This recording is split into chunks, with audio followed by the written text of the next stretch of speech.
অনেকেরই সারা বছর ধরে নাক জ্যাম থাকে, সাইনাসের সমস্যা থাকে এবং এটা শীতকাল আসলে আরো বাড়ে।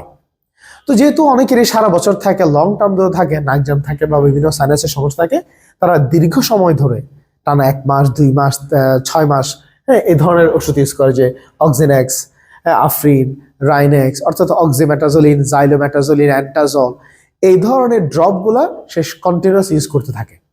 আসলে এই ধরনের ড্রপ, নাকের ড্রপ বা নেজাল স্প্রে কখনোই লং টার্ম ইউজ করা উচিত না। কারণ হচ্ছে আপনি যে কারণে এই জিনিসটা ইউজ করতেছেন এটা ওই কারণটাকে আরো বাড়া দিতে পারে। যেমন তাহলে একটানা এই ধরনের ড্রপ ইউজ করে কি কি সমস্যা? প্রথম সমস্যা, নাকের যে ওয়ালটা যেটা আছে আমাদের, নাকের ওয়ালটা শুকায় যেতে পারে। শুকায় যাওয়ার কারণে এখানে বিভিন্ন ধরনের ইরিটেশন, অর্থাৎ আপনি বাতাস যেটা নেবেন, এই বাতাসটা নিলে আপনি ওটার ব্যথা পাবেন। এবং একটা সমস্যা হচ্ছে এই ড্রপটা যেটা করে সেটা হচ্ছে সে নাকটাকে আরো বেশি করে কি করে দেয়, আরো নাকটাকে আরো বেশি করে জ্যাম করে দেয়। অর্থাৎ প্রথমে একবার নাকটাকে ওপেন করবে, মানে বাতাসটা ফ্রি করবে, বাট আবার দেখা যাচ্ছে যে আবার নিজে থেকে নাকটাকে কি করে দিচ্ছে, জ্যাম করে দিচ্ছে।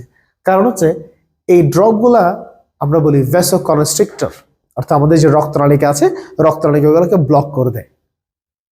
যেহেতু রক্তনালিকা ব্লক করে দেয়, তাহলে এই এলাকার মধ্যে সে আরো জ্যামটাকে আরো বাড়া দিতে পারে।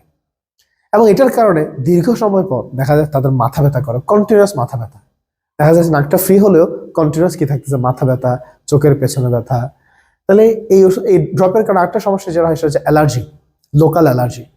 তাহলে দেখো যারা দীর্ঘদিন ধরে এই ড্রপগুলো ইউজ করে তাদের নাকটা শুকায় যেতে পারে, নিঃশ্বাসের সময় ব্যথা পেতে পারে, অ্যালার্জির সমস্যা থাকতে পারে এবং সেটার কারণে মাথা ব্যথা হতে পারে। এবং অনেক সময় আমাদের যে ইন্টারনাল যে রক্তনালিকাগুলো আছে এগুলো মানে সংকুচিত হয়ে ব্লাড প্রেশারের সমস্যা হয়ে যেতে পারে। তো এই ওষুধগুলো কেউ দীর্ঘ সময় ইউজ না করে কিছুটা গ্যাপ দিয়ে দিয়ে ইউজ করা ভালো। মানে এক সপ্তাহ, একটা নর্মালি এটা 1 সপ্তাহ ইউজ করতে পারবেন আপনি একটা না। আপনি যদি 1 সপ্তাহ ইউজ করার পরে যদি সমস্যা না যায় তাহলে আপনি গরম ভাপ নিবেন, অথবা এই ওষুধটা 3-4 দিন 5-6 দিন একটু স্টপ রেখে এরপর আবার শুরু করবেন, অর্থাৎ মাঝখানে গ্যাপ দিয়ে দিয়ে শুরু করবেন। এইভাবে হলে আপনারা একটা কি পাবেন, একটা প্রতিকার পাবেন। তবে কখনোই এই ধরনের ড্রপ সারা বছর বা একটানা ইউজ করবেন না। ধন্যবাদ সবাইকে।